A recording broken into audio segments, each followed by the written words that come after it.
नमस्कार, आप देख रहे हैं न्यूज 18 राजस्थान। आपके साथ मैं हूं आसिफ। इस वक्त की बड़ी खबर सिरोही से। सिरोही के पाली थाना क्षेत्र में भीषण सड़क हादसा हुआ।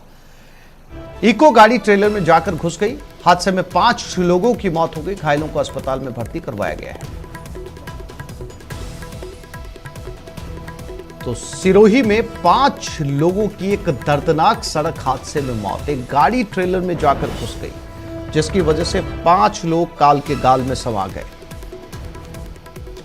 सुबह सुबह एक दर्द भरी खबर सिरोही से, जहां पर 5 लोगों की मौत हो चुकी है।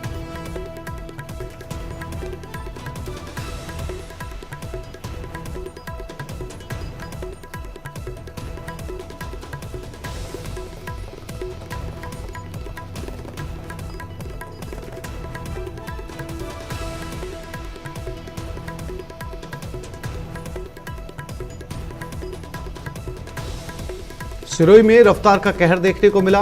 बताया जा रहा है कि एक गाड़ी एक ट्रोले के अंदर जाकर घुस गई। पाली थाना क्षेत्र ये बताया जा रहा है, जहां पर 5 लोगों की मौत हो गई।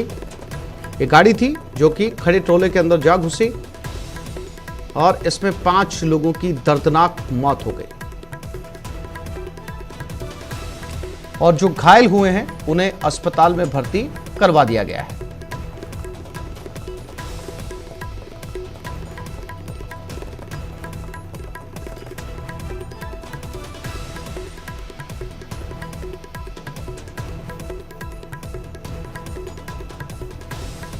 सिरोही से यह खबर, जहां पर एक दर्दनाक सड़क हादसे में 5 लोग इस भयंकर एक्सीडेंट में मारे गए।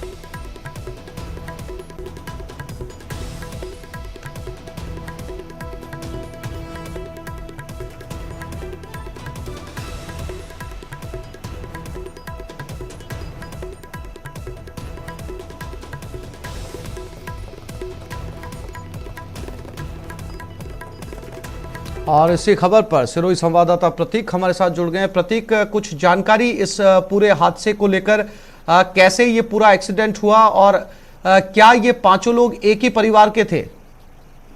जैसे बिल्कुल बता चाहूंगा, ये जो एक ही परिवार के नहीं बताया जा रहा है, लेकिन ये सिरोही से सिगवन की और इक्को गाड़ी जा रही थी। उस्मान टोल के पास में एक ट्रेलर आगे चल रहा था और उसकी पीछे से ये यानी कि ये उन्होंने ट्रेलर में घुस गया, और जिसकी वजह से इतनी तेज रफ्तार थी कि 5 लोगों की तो मौके पर ही डेथ हो चुकी है और 3 अन्य को घायलों को सिगवन के ट्रॉमा सेंटर में रेफर किया गया है। वहीं अभी पुलिस, जाब्ता और एम्बुलेंस जो मौके पर ही है और शवों को, और जो शव हुए जो शव जो है वहां पर उनको जो जांच के लिए लिया जा रहा है, और एम्बुलेंस की टीम और पुलिस प्रशासन वहां पर मौके पर पहुंच चुका है। जी आसिफ। प्रतीक, मृतकों की शिनाख्त कर ली गई है? जी बिल्कुल, अभी यानी कि पुलिस ने पुष्टि नहीं की है, लेकिन मृतक जो है सबों की शिनाख्त हो चुकी है, क्योंकि उनकी सबसे जेब से आधार कार्ड, आईडी कार्ड वगैरह जो मिले थे। लेकिन वहीं अभी कुछ बताया नहीं जा रहा है, पुलिस की तरफ से पुष्टि नहीं की जा रही है। ये पूरा घटनाक्रम जांच के बाद ही सामने आएगा कि ये कौन कौन थे और इनका नाम वगैरह क्या था। जी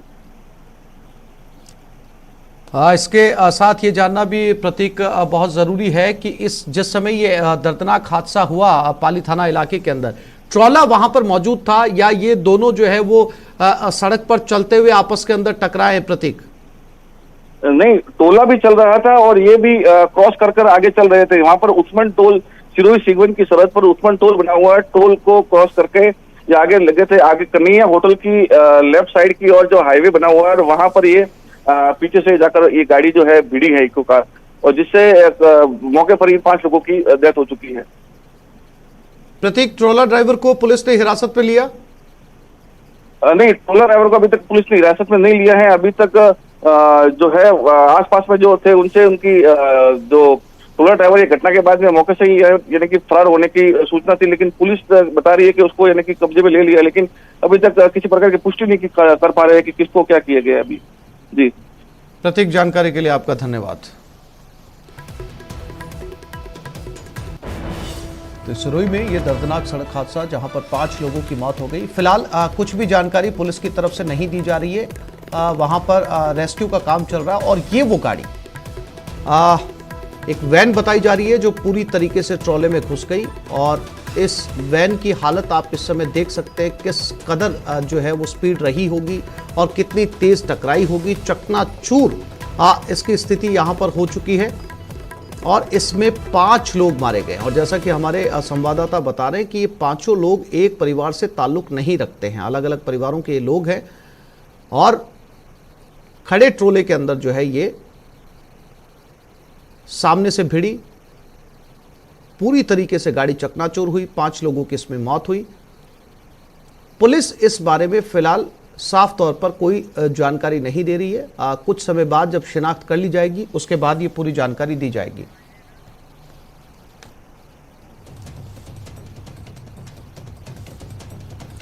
राजसमंद के चारभुजा में दर्दनाक सड़क हादसा हुआ। ओवरटेक की कोशिश में ट्रेलर से निजी बस टकरा गई। हादसे में 4 की मौत हुई, 7 घायल हुए। सूचना पाकर पुलिस मौके पर पहुंची। मौके पर राहत बचाव कार्य जारी।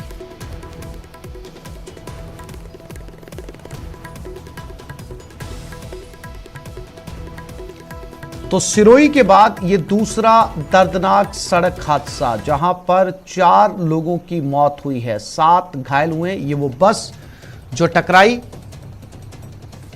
ओवरटेक की कोशिश में ट्रेलर बस में जा घुसी।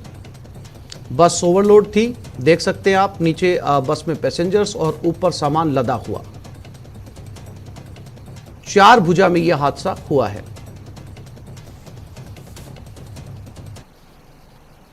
और अजमेर में भी एक दर्दनाक सड़क हादसा हुआ और बस, ट्रेलर और बस के बीच टक्कर हुई। यहां भी हादसे में 2 लोगों की मौत हो गई, 3 लोग घायल हुए। जयपुर से उदयपुर जा रही थी प्राइवेट बस, नारेली के नजदीक ये सड़क हादसा हुआ है।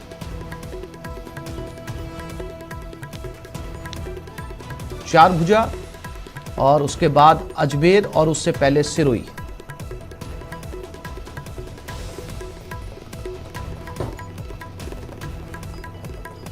तो अजमेर में सड़क हादसे में 2 लोगों की मौत हो गई। हादसा नारेली बाईपास पर देर रात हुआ जब जयपुर से उदयपुर जा रही बस आगे चल रहे ट्रेलर में जा घुसी। हादसे में बस सवार 2 लोगों की मौके पर ही मौत हो गई जबकि 3 अन्य घायल हो गए। सूचना मिलते ही मौके पर अलवर गेट थाना पुलिस सहित आला पुलिस अधिकारी भी मौके पर पहुंचे और घायलों को इलाज के लिए जवाहरलाल नेहरू अस्पताल में भर्ती करवाया गया। हादसे में मारे गए 2 लोगों में एक बस कर्मचारी था। हादसे के बाद बस ड्राइवर मौके से फरार हो गया।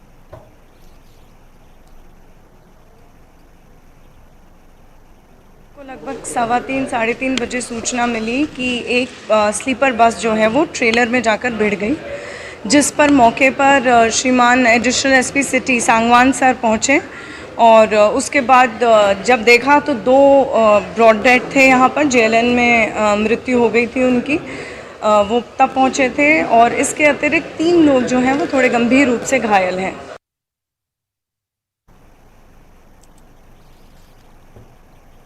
और अलवर में भी दर्दनाक सड़क हादसा हुआ। ट्रक ने टेम्पो को टक्कर मार दी। यहां पर भी 4 लोगों की मौत हो गई, 2 महिला 2 पुरुष की मौत हुई।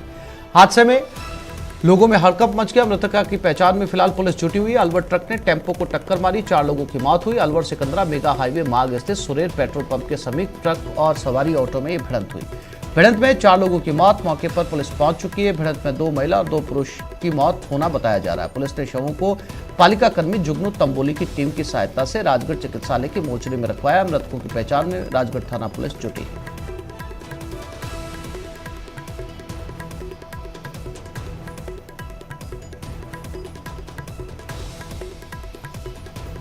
तो प्रदेश में लगातार रफ्तार का कहर देखने को मिल रहा है। पहली तस्वीर राजसमंद से जहां ट्रेलर और बस में भिड़ंत हुई, 4 की मौत। वहीं दूसरी तस्वीर अलवर से जहां ट्रक को टेम्पो की टक्कर हुई, 4 लोगों की मौत। तीसरी तस्वीर अजमेर से जहां ट्रेलर और बस में टक्कर हो गई। आखिरी तस्वीर पाली से जहां ट्रेलर और कार में भिड़ंत हुई।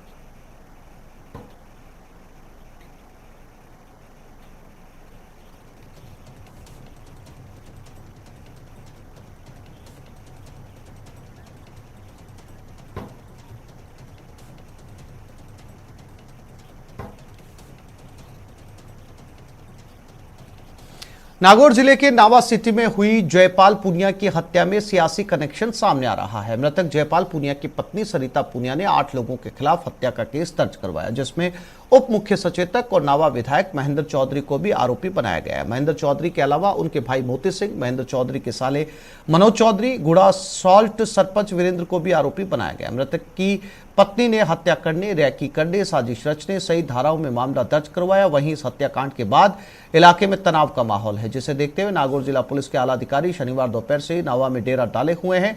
इधर इस हत्याकांड के विरोध में बीजेपी और आरएलपी ने प्रदर्शन का ऐलान किया। बता दें कि शनिवार को नावा में एक बोलेरो में आए 5-6 बदमाशों ने नावा के नमक व्यापारी जयपाल पूनिया को गोली मार दी। मृतक जयपाल पूनिया नमक संघ के अध्यक्ष रह चुके हैं और बीजेपी के नेता थे। जयपाल के खिलाफ कई आपराधिक मामले दर्ज थे।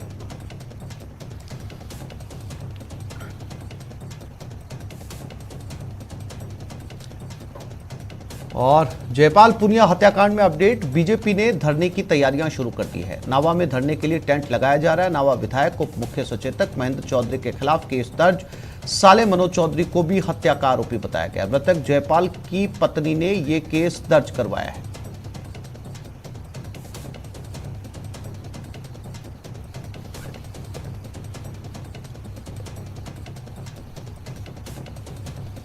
तो जयपाल पूनिया हत्याकांड में यह अपडेट, बीजेपी ने धरने की तैयारियां शुरू कर दी हैं।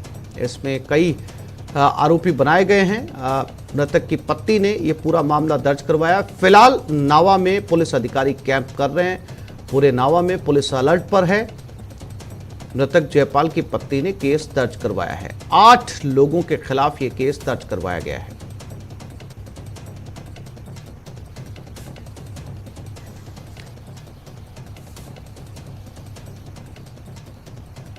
और इसी खबर पर ज्यादा जानकारी के लिए बात करते हैं हमारे संवाददाता महेंद्र के साथ। महेंद्र, अब स्थिति नावा में कैसी है?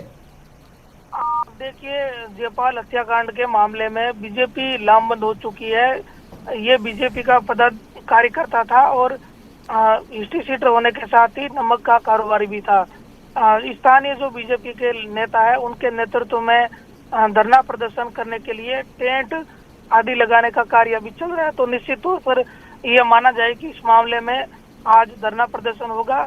जयपाल पूनिया हत्याकांड के इस मामले में उप मुख्य सचेतक एवं नावा के विधायक महेंद्र चौधरी, उनके भाई और जो उनके साले हैं उनके खिलाफ मुकदमा दर्ज हुआ है। इसके अलावा छोटू राम गुजर, पूर्णाराम जाट और हनीफ, इन कुल 8 जनों के खिलाफ ये मुकदमा दर्ज है। और नावा में जो नमक का कारोबार है उसी को लेकर जयपाल पूनिया के कई लोगों से विवाद थे और खुद भी हिस्ट्री सीटर रहा, जिसके खिलाफ कई मुकदमे दर्ज है। ताजा जो विवाद है वो गुड़ा साल्ट के सरपंच वीरेंद्र के साथ जयपाल पूनिया का था। पुलिस उसी से जोड़कर अपनी जांच आगे बढ़ा रही है। अभी पुलिस को कोई सफलता हाथ नहीं लगी है, लेकिन पुलिस की टीमें कल से ही जुट गई थी। जो बोलेरो 2-3 जगह सीसीटीवी फुटेज में कैद हुई है, वहाँ बोलेरो में सवार जो बदमाश है उन्हें चिन्हित करने की कोशिश पुलिस कर रही है ताकि जल्द से जल्द इस मामले को ट्रेस किया जा सके। पुलिस पर भी दबाव है क्योंकि जो मृतक है उसकी पत्नी ने उप मुख्य सचेतक को नामजद करा दिया। ठीक है महेंद्र, आरएलपी नेता और सांसद हनुमान बेनीवाल जी भी हमारे साथ जुड़ गए, उनसे बात करते हैं। हनुमान जी, क्या आगे की रणनीति है? आप मौके का दौरा करेंगे, मृतक के घर पर जाएंगे? देखिए, आरएलपी के तीनों विधायक कल जैसे ही हमें घटना की जानकारी मिली, तुरंत डीजीपी से एसपी से हमने बात कर ली थी। और क्योंकि जयपाल पूनिया हिस्ट्री सीटर नहीं था, पिछले 2.5 साल के अंदर इसमें कई केस दर्ज कराए। विधायक के परिवार से इनका झगड़ा चल रहा था, विधायक के भाई से इनके, और ये मेरे पास जयपाल पूनिया आए भी थे और कई लोगों को लेके साहब मुझे सिक्योरिटी दी जाए, मुझे बार बार छोटे मुकदमों में फंसाया जा रहा है। और हिस्ट्री सीट भी अभी 2-2.5 साल के अंदर इनकी खोली है सारी। और सीधा कनेक्शन, क्योंकि किसी की हिम्मत नहीं हो सकती इस तरह बिना सत्ता के कनेक्शन के इस तरह हम ऐसे व्यवसायी को गोली मार कर दी जाए दिलदाड़े। तीनों विधायक मेरे पहुंच रहे हैं मौके पे, उसके बाद मैं स्वयं मौके पे जाऊंगा। हमारी डिमांड है कि सीबीआई जांच करे, क्योंकि उप सचेतक जो सीएम के नजदीकी उनका नाम आया है, तो राजस्थान की कोई एजेंसी इसके अंदर इनके खिलाफ कार्रवाई नहीं कर पाएगी। हम सीबीआई जांच की डिमांड करेंगे और परिजनों से मिलने के लिए विधायक रवाना हो गए। उसके बाद मैं खुद स्वयं मौके पे जाऊंगा। इसके अंदर परिवार के साथ राष्ट्रीय लोकतांत्रिक पार्टी पूरी तरीके से खड़ी है। ये राजस्थान में जंगल राज हो गया। इसका ताजा उदाहरण यह है कि एक तरफ चिंतन शिविर चल रहा है, एक तरफ सत्ता के इशारे में इस तरह गोलियां मारी जा रही है किसान के बेटों। हनुमान जी, इसमें चूंकि आपने बताया कि आपने डीजीपी से फौरन बात की थी इस हत्याकांड के बाद में, क्या रेस्पॉन्स रहा पुलिस का? क्योंकि अभी तो पुलिस को भी जांच की शुरू करनी है और अभी से इसकी अनुशंसा राजस्थान पुलिस करेगी, उसके बाद सीबीआई को जांच सौंपी जाएगी। ऐसा है कि पुलिस तो जो पुलिस का नावा कुचामन का सिस्टम है पूरा फेल्योर है। 2.5-3 साल के अंदर नागौर जिले में पुलिस अलग चलती है और कुचामन का जो एक सर्किल है, जो महेंद्र की विधानसभा क्षेत्र है, वहाँ सारा सिस्टम समानांतर राज्य सरकार चलती है वहाँ एक तरीके से, क्योंकि सीएम का करीबी है और हर तरह की लूट खसोट से लेकर सबसे ज्यादा जो गुंडागर्दी चल रही है वहाँ चल रही है। वहाँ कौन ऐसे ऐसे लोग लगे, ऐसे अधिकारी 3 तो सस्पेंड हो चुके वहाँ 1 साल के अंदर, थानाधिकारी, डीवाईएसपी, ये लोग। तो वहाँ पुलिस का सिस्टम है ही नहीं, जंगल राज है कुचामन नावा के अंदर। और इसी का परिणाम है कि इस तरह एक मजबूत व्यक्ति को, जिसको हिस्ट्री सीटर बता रहे बार बार, हिस्ट्री सीट तो अभी खोली है ना 1 साल के अंदर। आप किसी के खिलाफ मुकदमा दर्ज करा झूठ है और उसकी एचएस खोल रहे तो सरकार के हाथ में ही है। इसके लिए राष्ट्रीय लोकतांत्रिक पार्टी इस परिवार को न्याय दिलाने के मजबूती से लड़ाई लड़ेगी और सीधा इसके अंदर इस परिवार का रोल है। इसकी सीबीआई जांच हुए बिना दूध का दूध और पानी का पानी नहीं हो। सर, मैं मुख्यमंत्री से कहना चाहूंगा कि चिंतन शिविर चल रहा है आपका, सारी बात आप कर रहे हो, चिंतन करना चाहते हो। वैसे कांग्रेस कितना भी चिंतन कर ले, कोई भविष्य अब राजस्थान नजर नहीं आ रहा कांग्रेस पार्टी का। तुरंत इस मामले की सीबीआई जांच सीएम को देनी चाहिए, क्योंकि उनके करीबी व्यक्ति के खिलाफ जब एफआईआर लॉज हो गई, तो एफआईआर लॉज होने का मतलब ही ये होता है कि कहीं न कहीं पुलिस नहीं तो एफआईआर नहीं दर्ज करती हो सकते थे खिलाफ, मंत्री के खिलाफ, विधायक दर्ज जब कर ली तो अब तुरंत सीबीआई को जांच को ट्रांसफर। डीजीपी ये कह रहे थे कि हम इसको खोल देंगे मामले को, लेकिन महेंद्र तक हाथ डीजीपी के नहीं पहुंचेगा। मैं कहता हूँ कोई 2-3 लोगों को पकड़ सकते हैं ज्यादा से ज्यादा पुलिस, और इतनी सीरी करना चाहेगी। हम चाहते हैं कि पूरा मामला जी हनुमान जी, आप ये कहना चाह रहे हैं आपको राजस्थान सरकार और राजस्थान पुलिस पर कतई भरोसा नहीं है, शायद इसीलिए आप सीबीआई जांच की मांग कर रहे हैं? जी, सीबीआई जांच के बिना हो नहीं सकता साहब, क्योंकि यहाँ कई मामले ऐसे हैं जहाँ सीधा जब सरकार का मंत्रियों का इन्वॉल्वमेंट आ जाता तो यहाँ की जांच एजेंसी अपने मंत्रियों के खिलाफ कार्रवाई नहीं करती, आज तक नहीं हुआ कभी। क्योंकि पहले भी जब कांग्रेस सरकार में चाहे महिपाल का मामला, बाबूलाल नागर का, दूसरे मामला आए थे, हमने तो महेश जोशी के बेटे की भी सीबीआई जांच की मांग करी है, जहाँ बीजेपी ने बिल्कुल बोला ही नहीं। एक बयान भी बीजेपी के नेताओं का नहीं आया कि महेश जोशी के बेटे का जो मामला हुआ रेप का, उसमें बीजेपी चुप हो गई थी, कांग्रेस से हाथ मिला लिया था। ये हमने आरोप लगाया, अगर सही बात थी, बीजेपी का एक भी नेता नहीं बोल रहा है कि महेश जोशी के बेटे का गंभीर आरोप लगा रहे हैं आप दोनों पर हनुमान जी। मैं तो पहले ही लगाया साहब, सही कह रहा हूँ, मिला जुली का खेल चल रहा है राजस्थान के अंदर। इसी का परिणाम है कि राजस्थान अपराध में 1 नंबर पर आ गया देश के अंदर। ये भाजपा कांग्रेस के गठबंधन का ही परिणाम है कि ऐसी घटनाएं राजस्थान में सरेआम हो रही है। हनुमान जी, अगर सीबीआई जांच की मांग आपकी नहीं मानी जाती है, राजस्थान पुलिस अगर इस पूरे मामले की जांच करती है, दोषियों की गिरफ्तारी होती है, तब भी क्या आप इस मांग को लेकर बने रहेंगे? अगर मांग नहीं मानी जाती है तो आगे अगला कदम क्या होगा आपका? मेरा अगला कदम तो परिवार जैसा चाहेगा ना। मैं परिवार के साथ खड़ा हूँ, परिवार सीबीआई जांच की डिमांड कर रहा है, हम भी कर रहे हैं।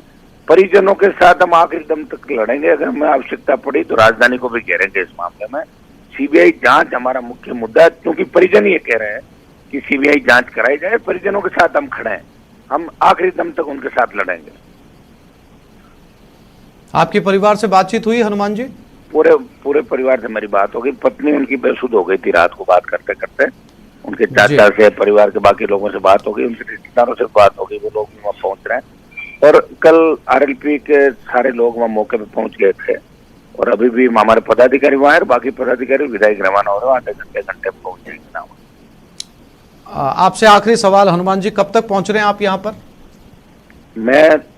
मुझे समय लग जाएगा थोड़ा सा, पहले मेरे एमएलए जा रहे हैं जी, और उसके बाद मैं खुद जा रहा हूँ जी। बहुत शुक्रिया हनुमान बेनीवाल जी हमसे जुड़ने के लिए, बातचीत करने के लिए। नागौर सांसद हनुमान बेनीवाल जो साफ तौर पर न्यूज 18 राजस्थान को कह रहे थे कि इस पूरे मामले की सीबीआई जांच होनी चाहिए, क्योंकि उन्हें राजस्थान पुलिस और राजस्थान सरकार पर भरोसा नहीं है इस मामले में। अब वो बता रहे हैं कि जो दोषी लोग हैं उनमें सरकार के साथ सीधे उनके कनेक्शन हैं, इसलिए उन्हें पुलिस के ऊपर इस बात का शक है कि पुलिस इस मामले की जांच नहीं करेगी। इस केस को रफा दफा करने के लिए 2-3 लोगों को गिरफ्तार किया जा सकता है, लेकिन मामले की तह तक जाने के लिए इसमें सीबीआई जांच की आवश्यकता है।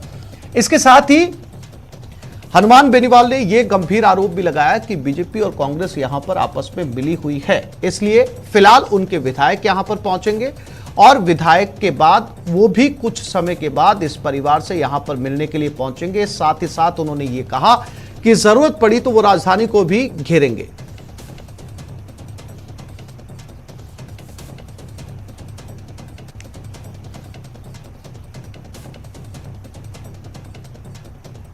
कांग्रेस नव संकल्प शिविर का आज आखिरी दिन है। सुबह 11 बजे कांग्रेस वर्किंग कमेटी की बैठक होगी। बैठक में रिपोर्ट्स को अंतिम रूप दिया जाएगा, प्रस्तावों और डिक्लेरेशन को भी फाइनल किया जाएगा। दोपहर के बाद राहुल गांधी का भाषण होगा। नव संकल्प शिविर में सोनिया गांधी का समापन भाषण होगा। शाम 4:15 बजे नव संकल्प शिविर 2022 का समापन किया जाएगा। तो आज नव संकल्प शिविर का आखिरी दिन और शिविर के समापन पर सोनिया गांधी और राहुल गांधी दोनों का स्पीच यहां पर दिया जाएगा।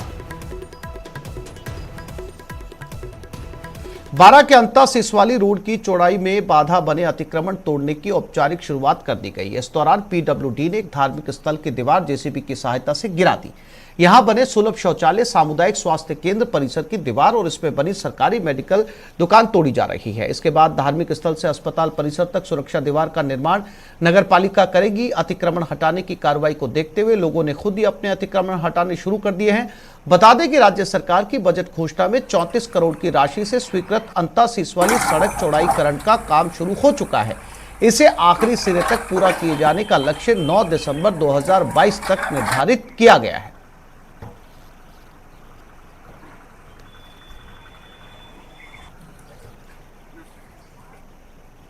अलवर जिले के मत्स्य औद्योगिक क्षेत्र में कपलेट बनाने वाली एक फैक्ट्री के बॉयलर के पास अचानक आग लगने से हड़कंप मची। आग की सूचना मिलने के बाद दमकल की 2 गाड़ियां मौके पर पहुंची और करीब 10 मिनट की मशक्कत के बाद आग पर काबू पा लिया गया। समय रहते अगर आग पर काबू नहीं पाया जाता तो बड़ा हादसा हो सकता था।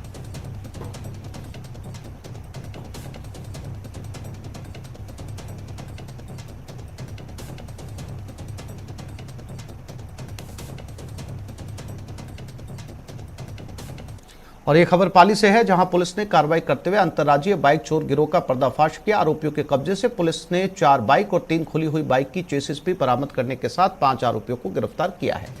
पुलिस के मुताबिक जिले में लगातार चोरी की वारदात को लेकर एक विशेष टीम का गठन किया गया, जिसके चलते पुलिस ने कार्रवाई करते हुए बाइक चोर गिरोह को चोरी के बाइक के साथ गिरफ्तार किया। फिलहाल पुलिस मामले में सभी आरोपियों से पूछताछ में जुटी है।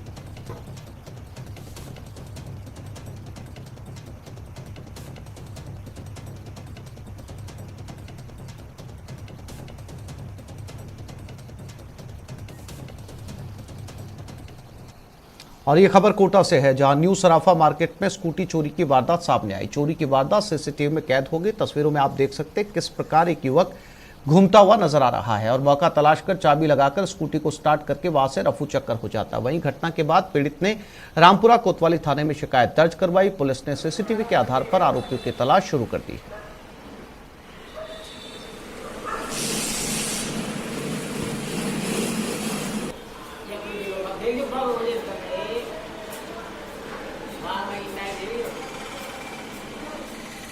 तो इस बुलेटिन में फिलहाल इतना ही। नमस्कार।